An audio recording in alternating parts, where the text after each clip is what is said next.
Magandang araw, everyone. I am Micaela F. Peralta, PNLE, November 2025 passer. So, today we're going to discuss the wound care and wound dressing. But before that, let's discuss first the objective of this lesson. So, at the end of this session, the students will be able to first define the wound care and wound dressing, then identify the types of wounds and common dressing materials, then explain the principles and importance of proper wound care, and then demonstrate that the proper wound dressing technique using aseptic principles. And then last is show responsibility and safety during the return demonstration. But before we go defining this definition of wound, let me ask this question first. So, why is proper wound care important? So, why do we do this? What can happen if a wound is not cleaned properly? So, those questions will be answered at the end of this discussion. So, now let's define the wound. The definition of the wound is any disruption of or damage to living tissue such as skin, mucous membranes, or organs. So if ever these are disruptions or damage in your skin, that is considered as wound. Then what is wound care? This refers to the proper cleaning, treatment, and protection of wounds. So this to promote the healing and prevent infections. Then we do, this is the wound dressing. This is a process of cleaning and covering the wound. So they are almost the same with the wound care. However, in wound dressing, we are using materials to cover the wound. So let's discuss what are the types of wounds. So we have two, the open wound and the closed wound.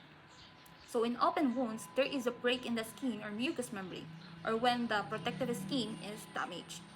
So second is closed wound, in where it involves the underlying tissue without the break or damage in the skin or mucous membrane. For example, nasugat ako, there is a cut and there is a blood gushing in outside the skin. So that is considered already as an open wound. However, if there is like bruise my skin, the blood just pulls under the skin and there is no cut or there is no disruption in my skin, this is considered as closed wound. So we have pictures in the next slide. The open wound, we have the incision, lacerations, abrasion, puncture wounds, and avulsion. As you can see, incision and laceration are almost the same. They just differ in the kind of cut they have. In the incision, they have the cut is clean cut or it has a sharp cut. However, in lacerations, it has a rough cut, like it is not cut sharply or it has a different angles that the skin na nasugat. And then the abrasion in Tagalog, this is gasgas. Yes. Then puncture wound, tagusan. Okay? Or it can be like your skin is punctured. Then avulsion. Avulsion is a type of wound wherein your skin flap is or humiwalay. Yeah, there is a skin flap. Then we have closed wounds here, the contusion, hematoma, and bed sores. In contusion, there is a blood pooling under the skin. However, local area lang ang meron. In hematoma, there is a large amount of blood pooling under the skin. So they are almost the same, but still different. And then we have here a bed sore. We often see bed sores open, right?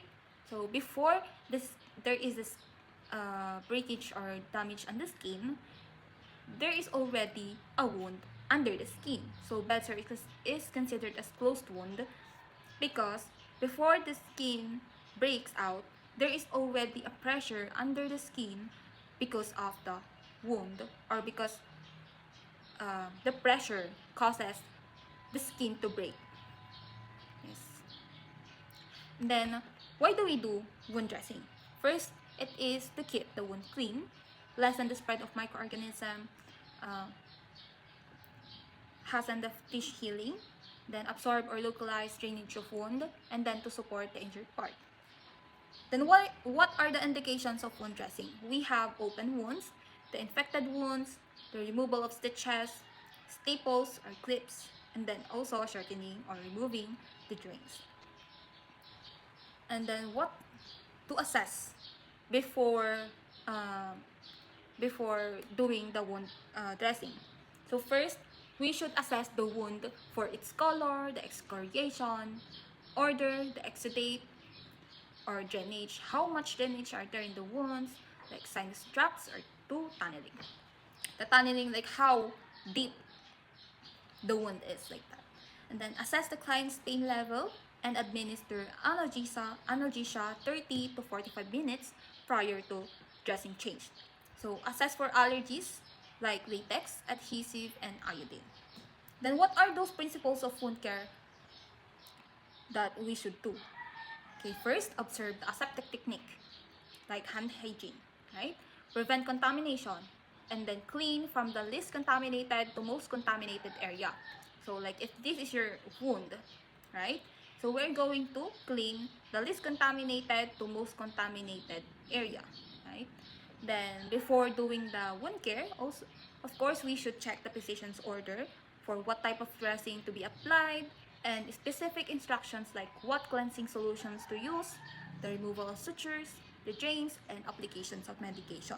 So during the procedure, the nurse works carefully to avoid contaminating the patient's skin, clothing, and bed linen with soiled instruments and dressings. So what we should do is that the soiled dressings goes directly to the yellow bin or yellow waste bag, and the contaminated instruments should be carefully collected and disposed safely. And if the dressings are adherent to the wound, we should wet it with saline to avoid breakage or disrupting the skin or the wound further. And then next is before doing the dressing, inspect the wound for any complications such as dehiscence or eviscerations. And also, we should avoid wound dressing or wound care in meal timings like breakfast, lunch, or dinner. So if we're going to uh, wound dress the wound, or we're going to wound care after lunch like 2 p.m., we should administer the analgesia 1 p.m. like that, or 1:30 p.m. if necessary. Okay, so yan, if there is all painful dressing or if it is indicated. Now, what are the materials we should use in wound care or wound dressing? First, we have the sterile gloves, clean gloves, sterile gauze, cotton balls or swabs, normal saline solution or iodine, kidney basin, tape, scissor, and waste bag. And then PPE, your mask, your gown, your uh, goggles if there is, and then gloves. Okay? So I will just going to read these steps in wound dressing demonstration, so that after reading these steps, I will show you the video of wound dressing demonstration. So first, perform hand hygiene. Second, check the physician's order. Then prepare all the equipments. Explain the procedure to the patient so that the patient would be aware of what wound dressing is, what the patient should expect before, during, and after the wound dressing. Right? So provide privacy if necessary. Wear clean gloves. Then use the clean gloves in removing the old dressing carefully, and then use acetone to loosen the tape if necessary.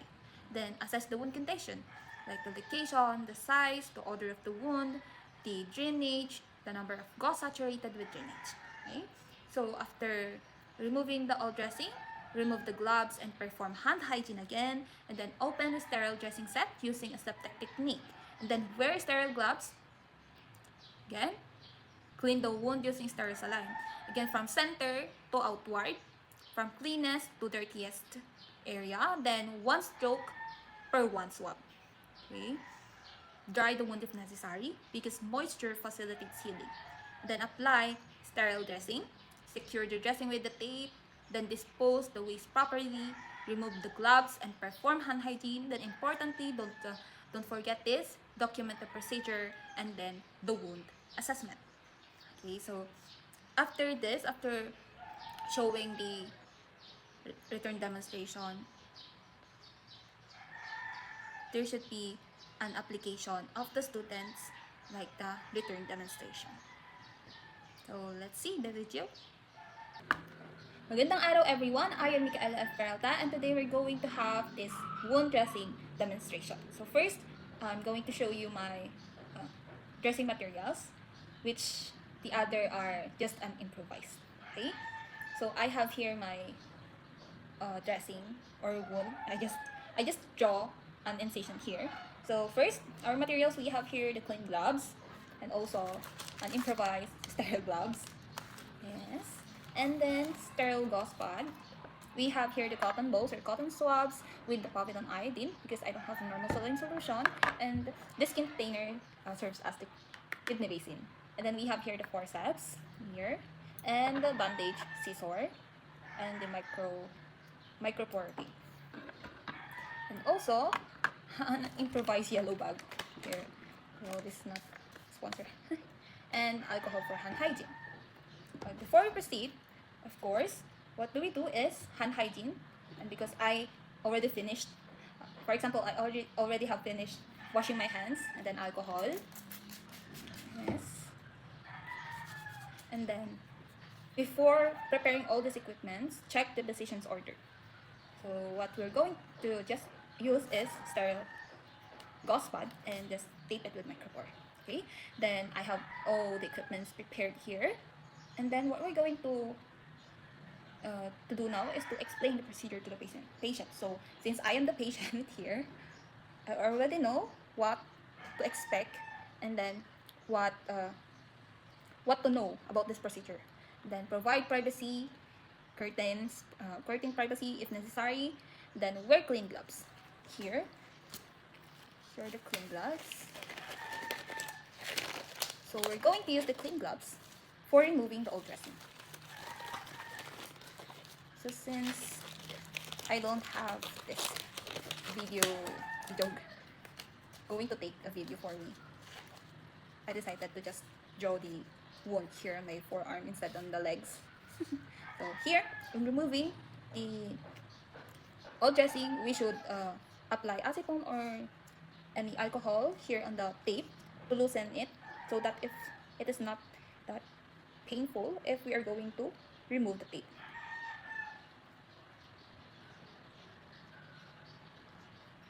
Here. And then discard the old dressing on our waist pad. So here.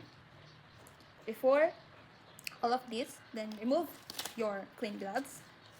Then discard directly to the yellow bag.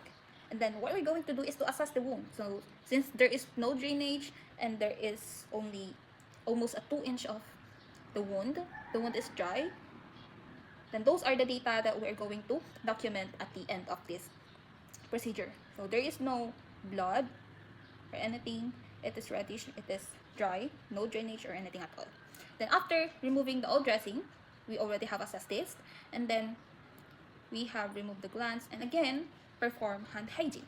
So wash your hands or anything else. Then I will just use the alcohol since I am finished doing the hand hygiene. And then what we're going to do now is to prepare the sterile kit. So after assessing the wound, so we are already finished in assessing this, so we should already know what are the materials that we should use. So I'm going to use just one sterile gauze pad. Then again, we should use now the sterile gloves, the improvised sterile gloves.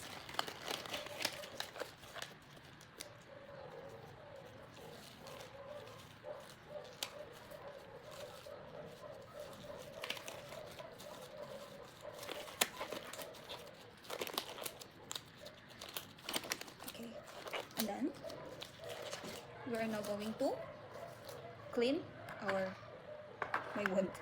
So using the forceps, then apply the principles from least contaminated area to most contaminated area, and then from the center to outward, like center outward here, like that. Then discard directly to the bin. And then remember, we are using one stroke for one swab. As you can see, I just swab like that, then discard, then again, like one swab. And then if necessary, we should dry this wound first before applying the sterile gauze pad. Then while waiting for the uh, wound to dry, we are going to prepare now this tapes. So this is already enough.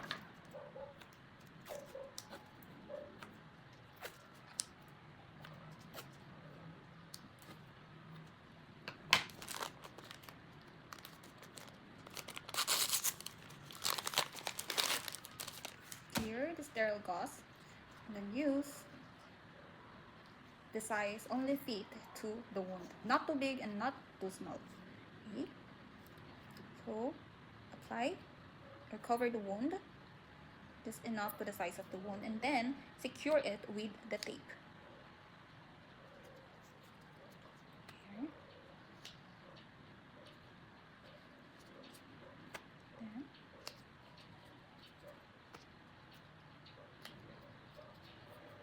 Then it's now okay. And then after all of this, after the wound dressing, remove your gloves and then perform hand hygiene. Discard all this waste and then document the procedure, all of this procedure that we have done, and then document also the wound assessment. So that's all for the wound dressing demonstration.